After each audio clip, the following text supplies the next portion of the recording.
Inspiring interviews with today's top landlords. This is the Rental Income Podcast. And now, Dan Lane. We've talked about some really good real estate books on this show. If you want to see a list of all the books we've talked about, you can check it out at rentalincomepodcast.com/books.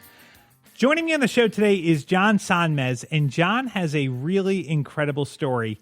When he was 19, he figured out that paying rent was really just wasting money, and he'd be much better off to buy a house and pay down the mortgage every month. So that's what he did. At 19, he bought a house, and then shortly after that, he accepted a job, and it required him to move from Boise, where he grew up, to Santa Monica. So he decided instead of trying to sell the house, he would rent it out. He rented it out to a friend, but things went bad. His friend destroyed the house. It was a total nightmare. Most people, I think, would have just given up and said this was a big mistake buying this house. But John didn't give up. John kept buying houses, and by age 32, he was able to retire. I want to hear more about John's business and how he got to where he is today. So, John, why don't you take us back to when you were 19?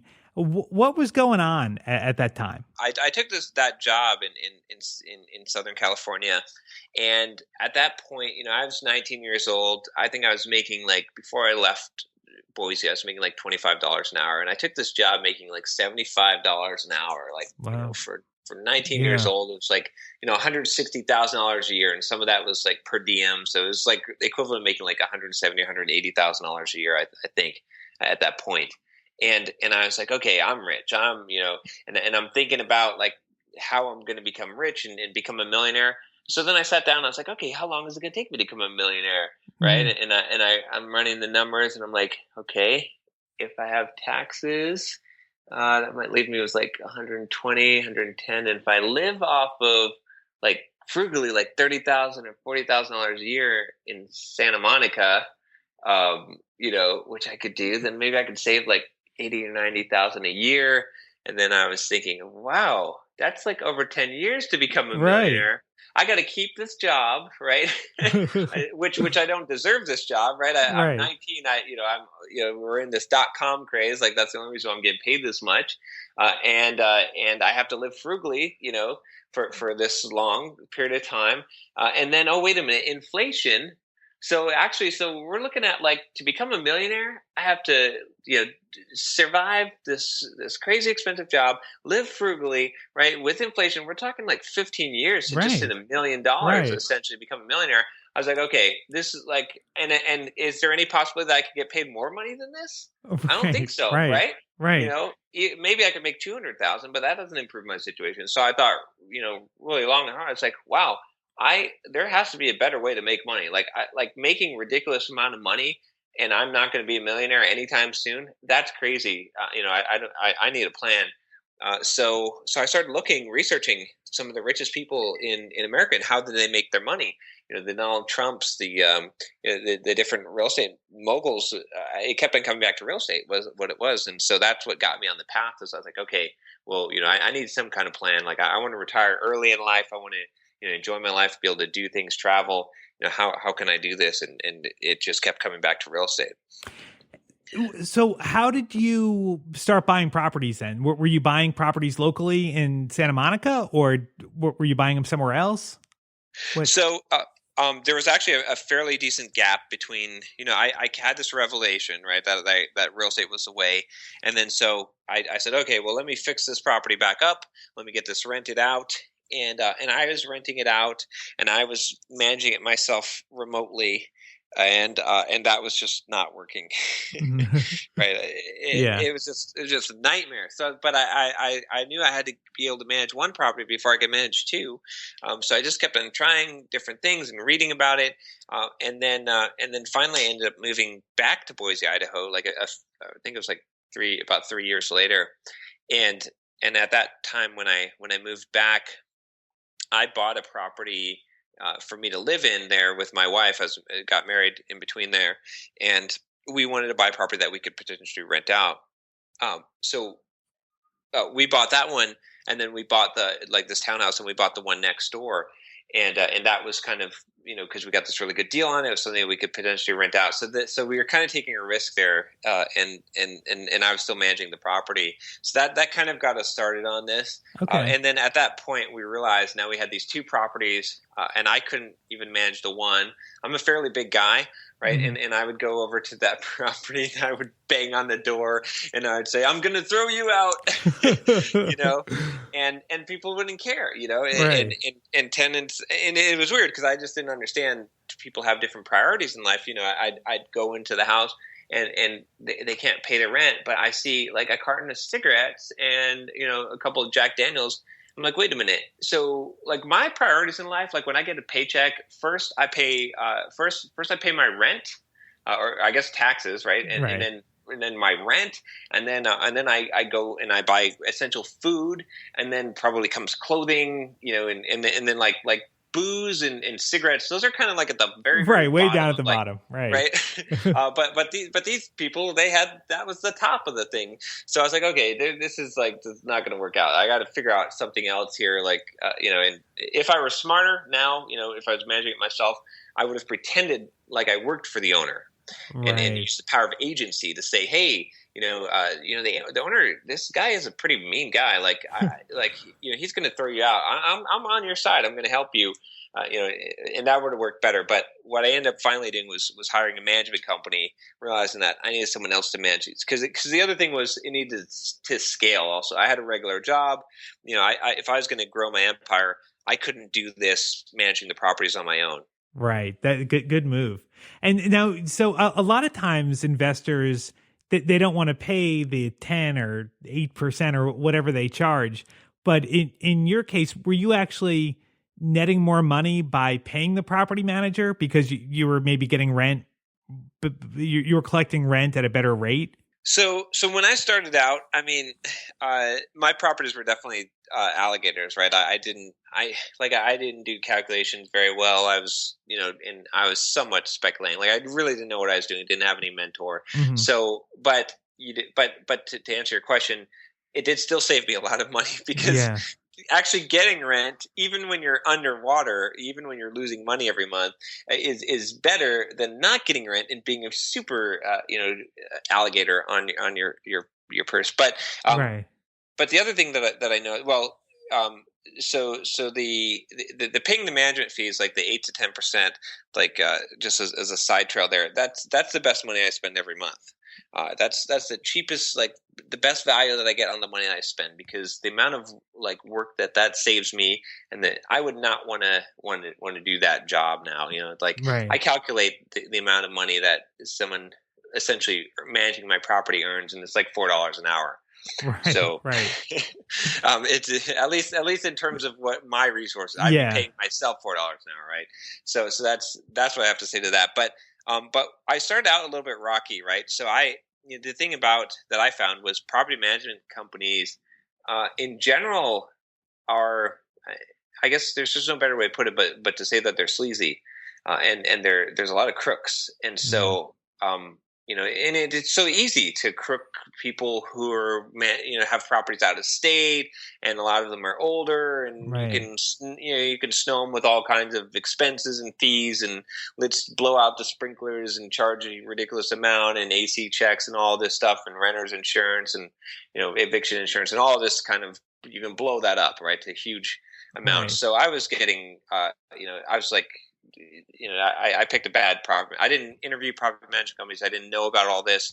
So I ended up firing the first 3 property management companies as I learned this, the hard way, the lessons of how to get ripped off, and how that people can ruin your properties. But finally I found a good property management company, and then, and as I'm buying properties, I'm learning some of these lessons, but I got to a point where everything is running how it should get, or how it should be.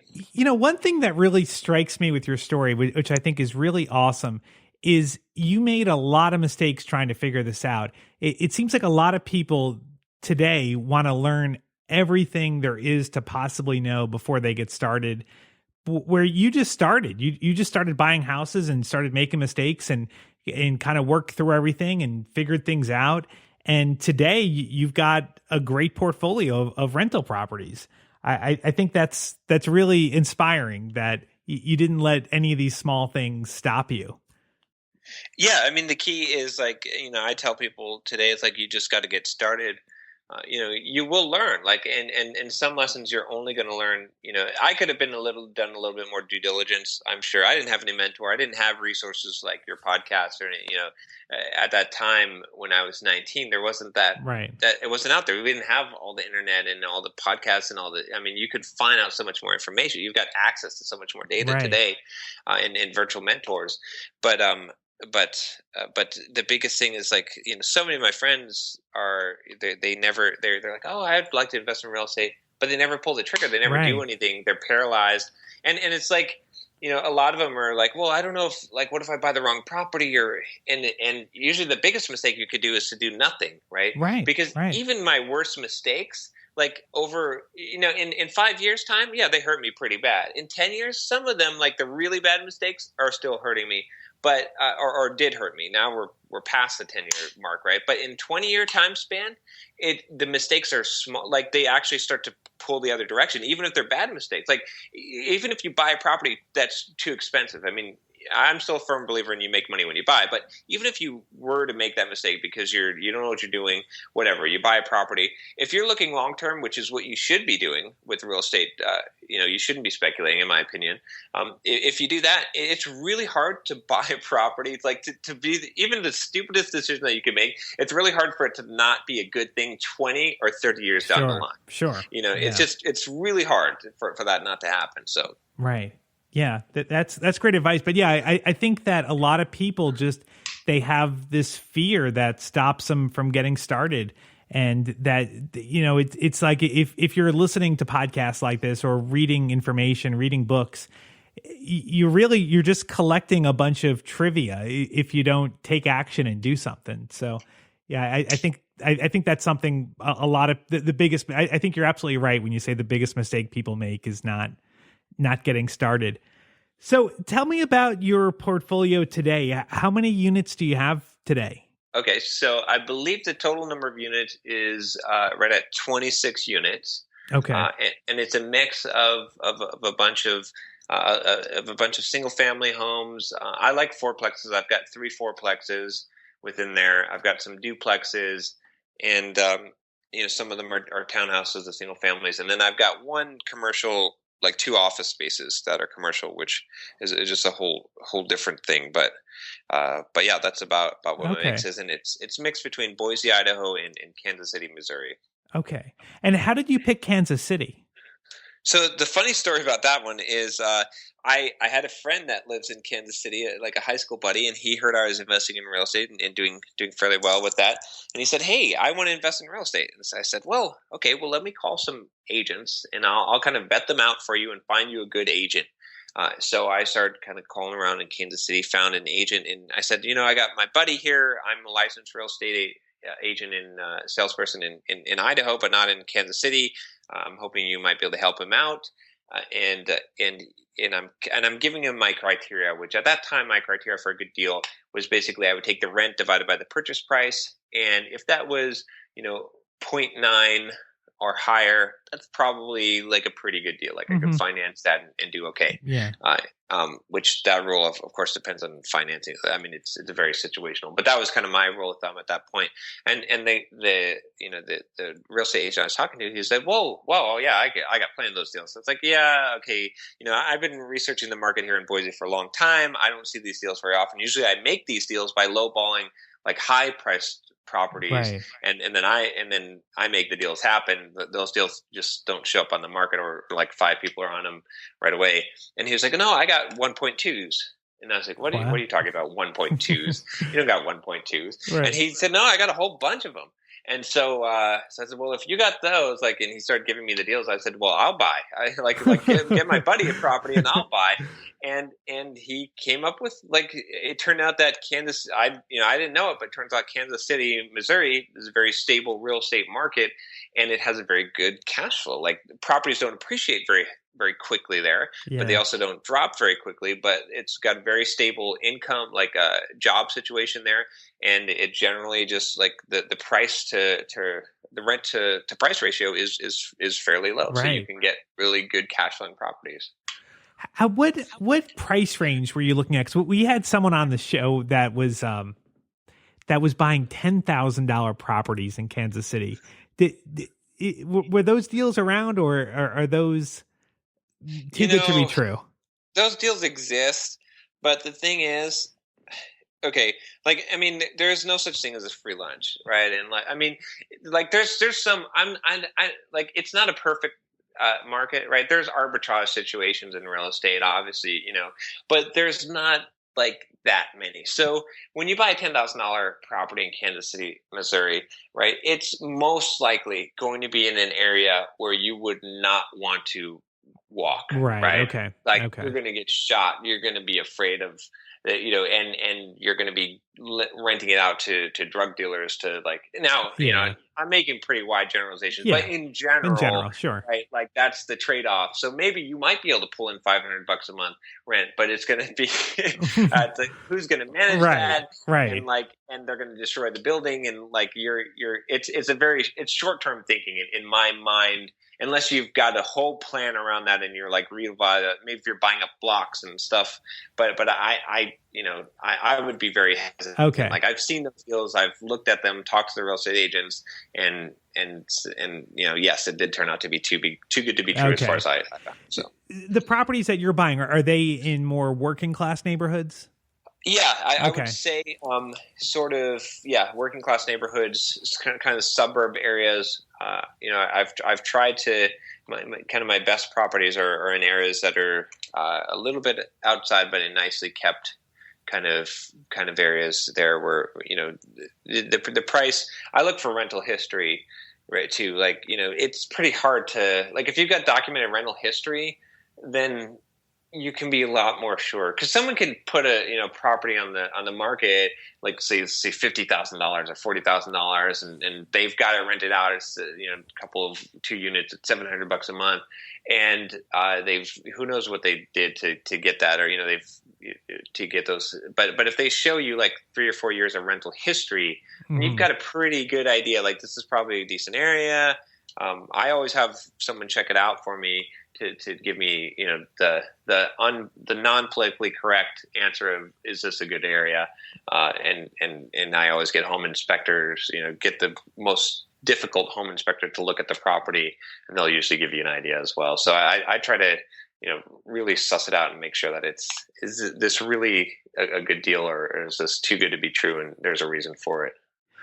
Now, do you with the properties in Kansas City, are they rented out when you're buying them? Like, do you look for properties that are already have a renter in them?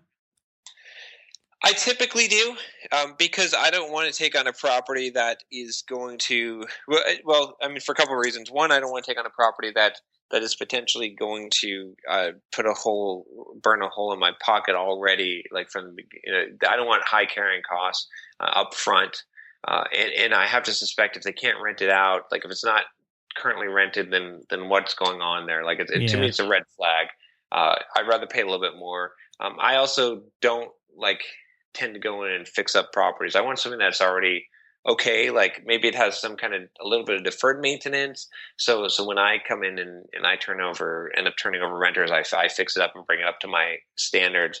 But when I see like a totally empty property, to me, I'm nervous. Like, I realize that you could probably find good deals and check them out, but to me, I'd rather see a fully rented property, or like that has a good rental history. Right. Okay.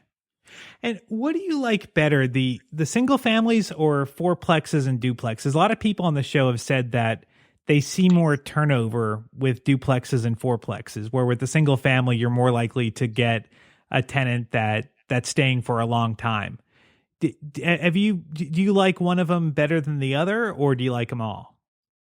Well, I tend to like fourplexes and duplexes. The thing with single families is it's really, really hard to get something that cash flows. I mean, you if I could find good like cash flowing single families, then I would probably invest in them. The other problem is that that the kind of single families that don't have high turnovers are the ones that are lower in price. So when I first started out, yeah, I mean, I think single families are probably better for like the lower value, 2-bedroom, lower value. But the problem now is like, I don't want to try and buy like 10, like if I'm trying to invest $200,000 or $300,000, I don't want to have to buy, like 10 properties. That's right. Way big headache. I want to get that all done with one shot. I want to buy 1 or 2 properties because it's a lot of work picking out properties. Yeah, sure.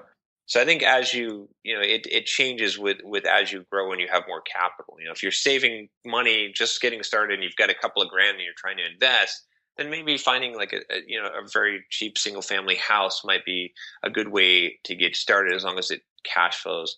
But on the higher end where you might find a single family house that's like $200,000 or $300,000 in my mind, and like in most markets, it seems like someone's renting that until their house is built or until they find a house. So you're in that same situation. If it's like a 4 or 5 bedroom and it's a nice house, I haven't found that those are places where either you have the problem of you can't get enough rent to pay the mortgage, like it's going to just not cash flow very well. The cap rate is horrible, or it's going to be a temporary rental where someone is renting it out until they find a house. Right. Well, John, thank you so much for coming on the show. You gave us so much great information today. I really appreciate you spending your time with us. Well, why don't you tell us where we can track you down online? Okay, so actually, my main thing is helping. I'm a life coach for software developers, so you can find me at simpleprogrammer.com, and I've got a lot of info out there. I've also got a book called Soft Skills: The Software Developer's Life Manual. But it doesn't just apply to software developers. Really, I've got some chapters on there on real estate and how I retired at 33 that go through kind of my whole story and plan. So your readers or your listeners might be interested in that. But primary site for me is simpleprogrammer.com, and I've got YouTube channel and podcasts and all of that from there as well. All right. Well, I will go ahead and put links to everything you just mentioned on the website. You can find that at rentalincomepodcast.com/episode 48. Thank you so much for listening. My name is Dan Lane, and this has been the Rental Income Podcast.